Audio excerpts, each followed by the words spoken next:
한국어 정규과목 추진위가 한국어 교사 양성을 위한 5차 기금모금 행사를 가졌습니다. 맥도날드와 뉴욕 가정상담소가 아시아 태평양 문화유산의 달 기념행사를 공동 주최했습니다.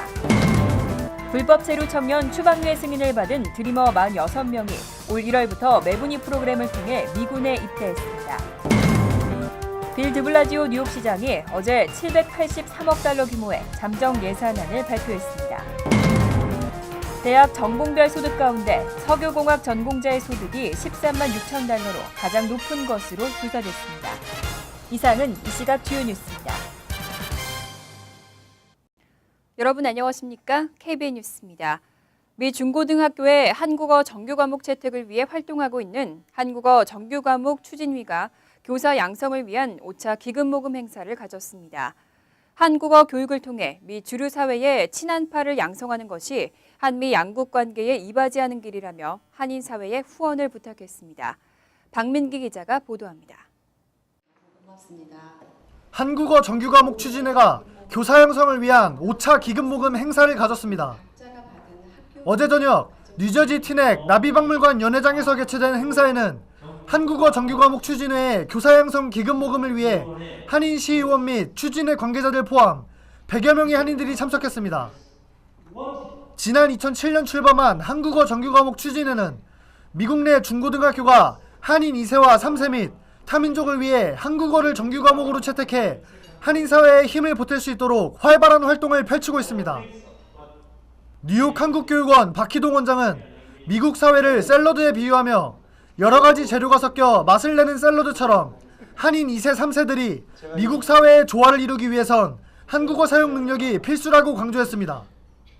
코리안 어메리칸이 미국에서 큰 역할을 지속적으로 하기 위해서 한국어를 정규학교에서 배울 수 있으면 얼마나 좋을까. 한편 이날 행사에서는 추진회가 한국어 정규과목 채택을 지원하고 있는 제이슨 킴 팰리세이즈 팍 부시장에게 감사패를 전달했습니다. KBN 뉴스 박민기입니다. 맥도날드와 뉴욕 가정상담소가 공동 주최하는 아시아 태평양 문화유산의 달 기념행사가 플러싱 189중학교에서 개최됐습니다. 학생들에게 각 나라의 전통 공연을 선보이며 다른 나라의 문화를 배울 수 있는 기회를 제공했습니다. 계속해서 박민기 기자입니다. 아시아 태평양 문화유산의 달 기념행사가 맥도날드와 뉴욕 가정상담소의 공동 주최로 개최됐습니다. 어제 플러싱 189중학교 대강당에서 열린 행사에는 초등학생부터 중학생까지 총 100여 명의 학생들이 참석해 아시아 각 나라의 전통 문화를 보고 배우는 시간을 가졌습니다. 맥도날드 관계자는 학생들이 언어나 음식 등의 문화는 방송을 통해 배울 수 있지만 한 나라의 전통은 직접 경험하기 힘든 것이 사실이라며 이번 행사는 학생들이 각 나라에 대해 공부하고 문화를 이해하는 계기가 될 것이라고 말했습니다. They may be exposed at home, like to the language, TV, food, but it's something that we can say to them, But they may have never seen like a Chinese yo-yo or something, so it's just something that we can show the kids, like, hey, your culture, this is your culture, this is. 이날 행사에는 컬럼비아 대학과 뉴욕대의 아시안 동아리들이 참석해 중국식 요요와 아시안 퓨전 댄스, 한국 전통 사물놀이 등의 공연을 선보이며 학생들이 전통 문화를 직접 경험해 볼 수 있는 기회를 제공했습니다. KBN 뉴스 박민기입니다. 불법 체류 청년 추방유예 승인을 받은 드리머 46명이 올 1월부터 매분위 프로그램을 통해 미군에 입대했습니다. 현재 기다리는 드리머들만 수천 명이지만 아직도 이들에게 시민권을 허용하는 방안은 논란이 되고 있습니다. 퇴역 육군 중령인 마가렛 스톡은 6일 의회 전문지 더힐과의 인터뷰에서 불법 체류 청년 추방유예 승인을 받은 드리머 46명이 올 1월부터 매분위 프로그램을 통해 미군에 입대했다고 밝혔습니다. 또 올 10월부터는 매분위 프로그램 선발 인원을 5,000명으로 확대할 계획이라고 덧붙였습니다. 매분위 프로그램은 한국어 등 이중언어 구사자나 전문 의료기술을 보유한 외국인을 모병하고 입대 후 시민권 취득 절차를 밟을 수 있도록 하는 프로그램입니다.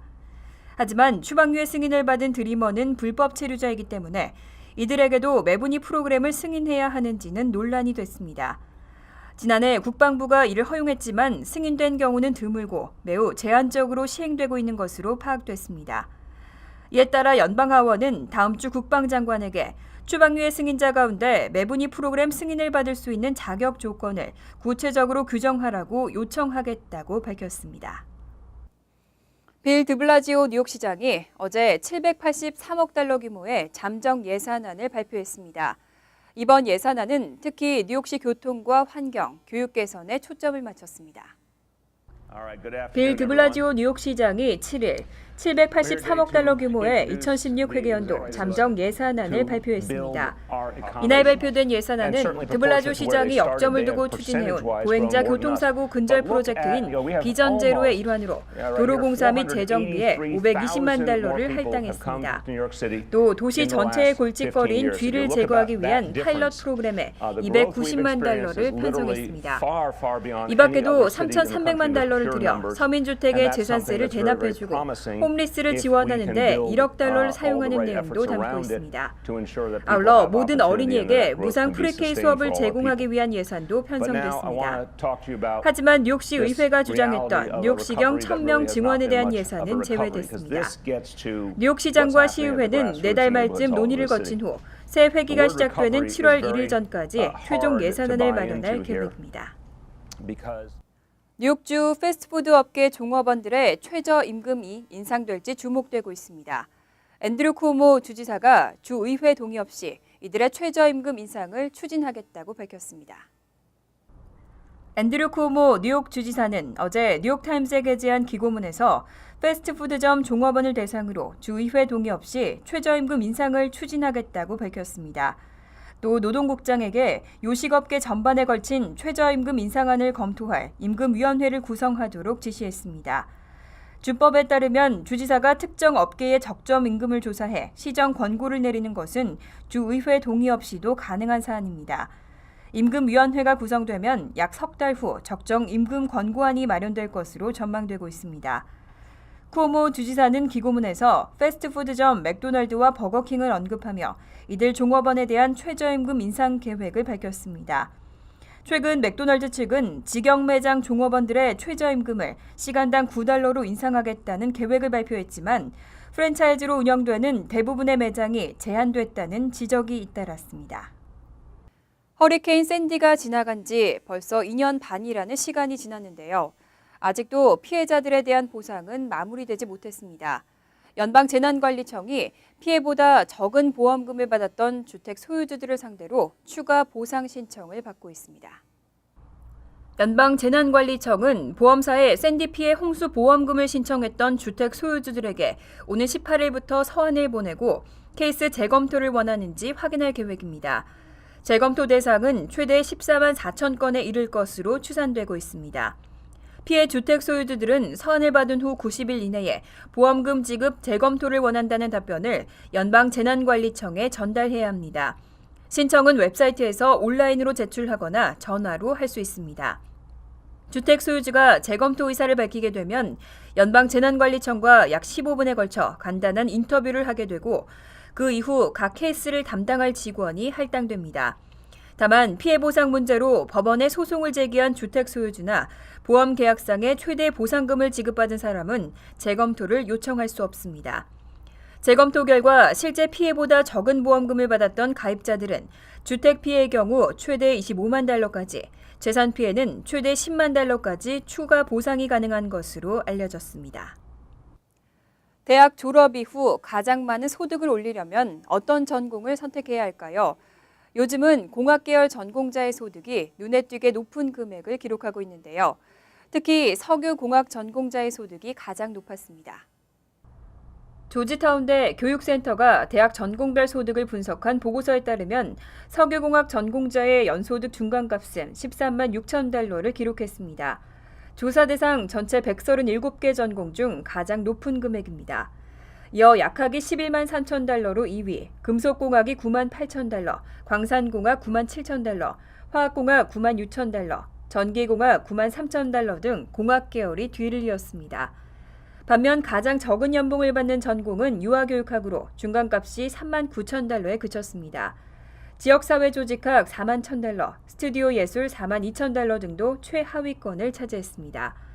이 밖에 경제학은 7만 $6,000로 24위, 금융학은 7만 $3,000로 30위, 회계학은 6만 $9,000로 38위에 올랐습니다.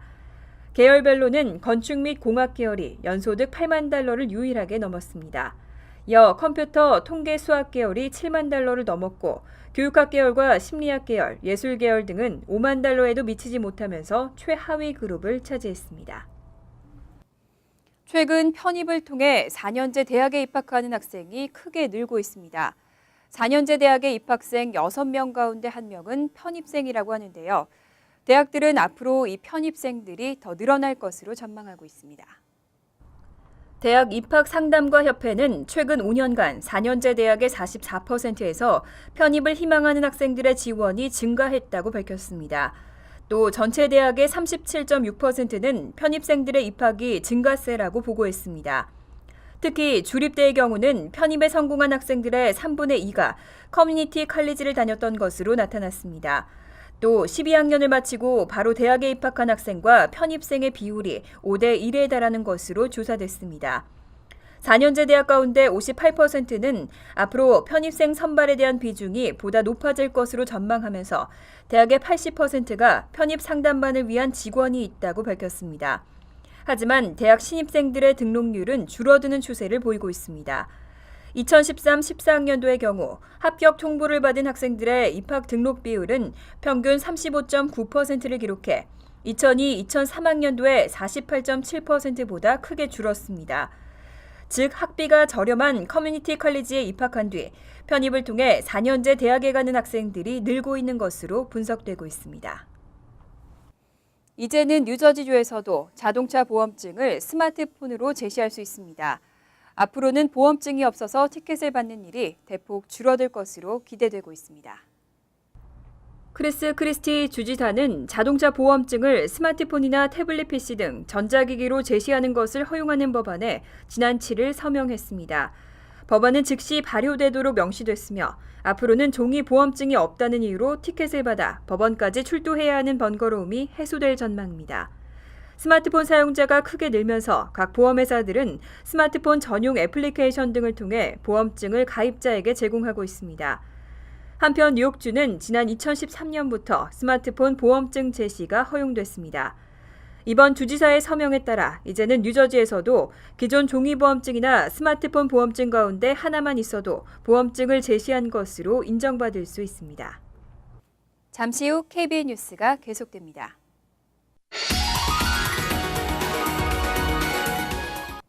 이어서 LA 지역 한인사회 소식입니다.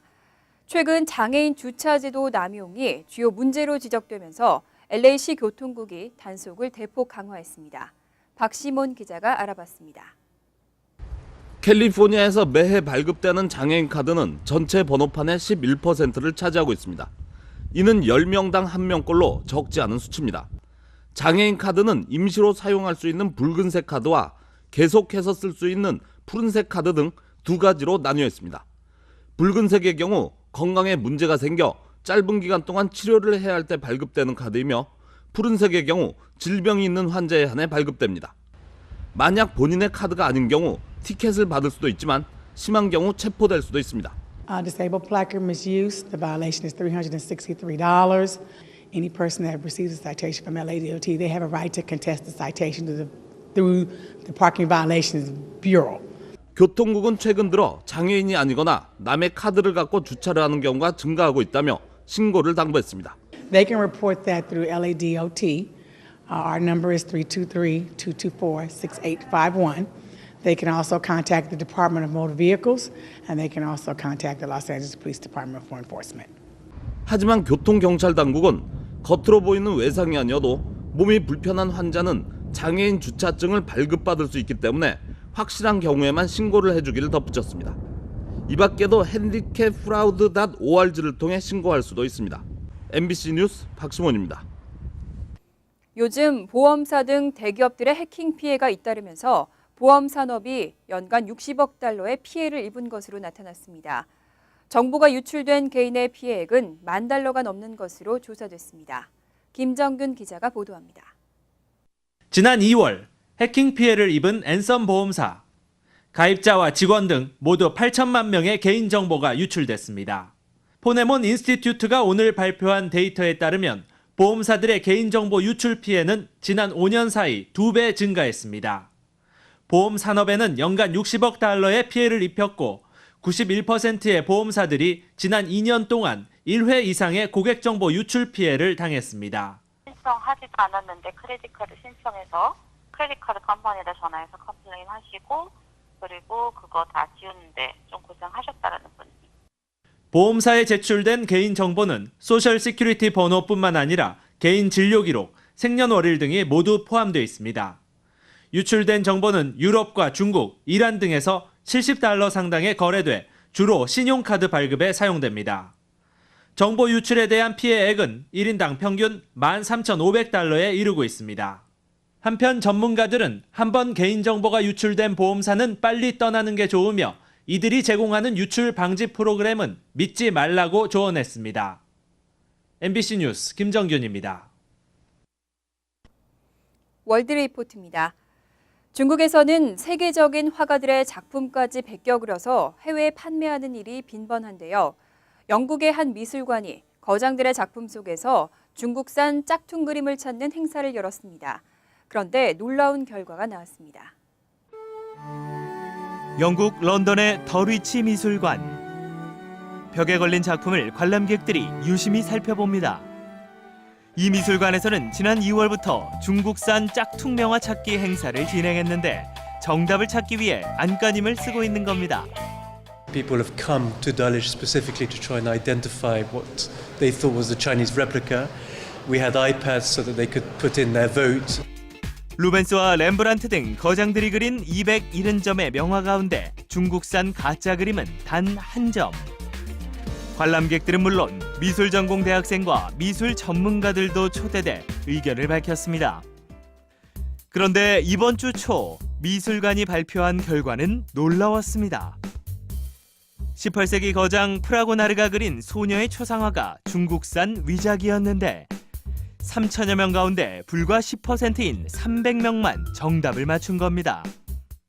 When you look at the replica, you can see how, yes, he's trying to do it, but they're blotches. They don't really make that much sense. 우리 돈 13만 원 정도에 구입한 싸구려 그림이 천문학적 액수로 팔리는 거장의 작품에 승리한 셈입니다.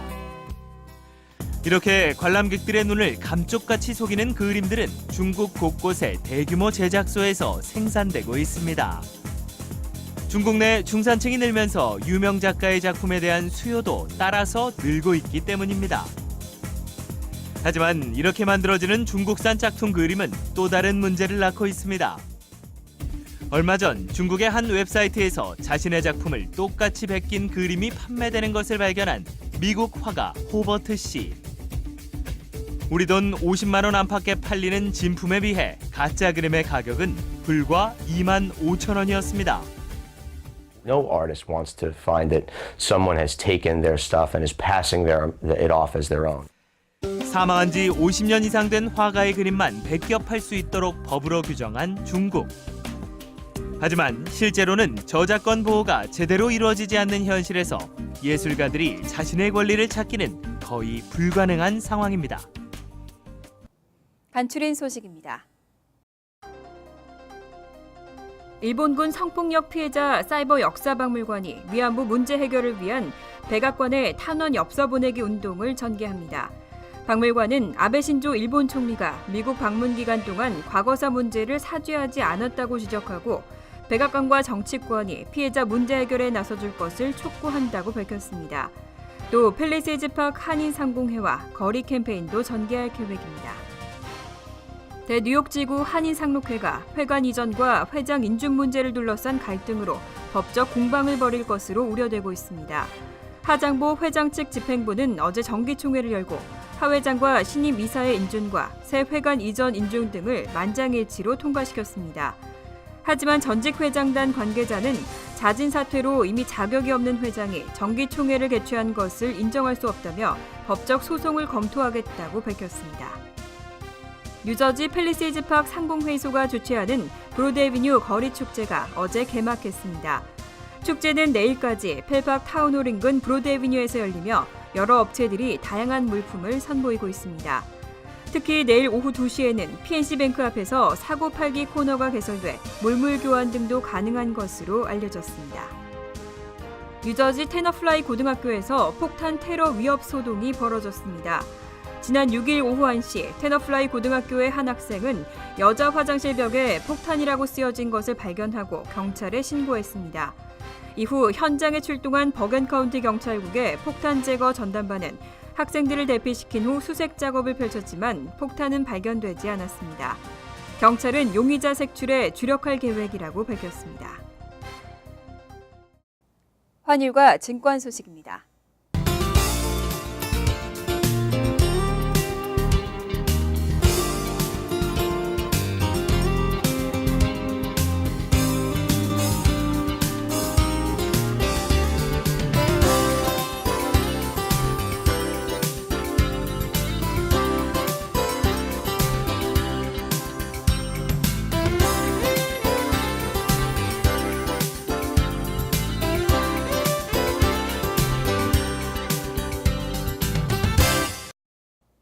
이어서 날씨입니다.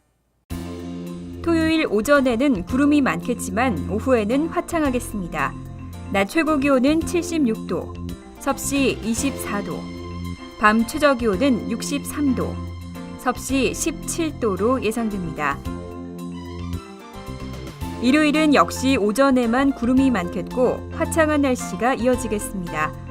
월요일은 매우 따뜻한 가운데 가끔은 천둥 번개와 함께 소나기 오는 곳이 있겠습니다.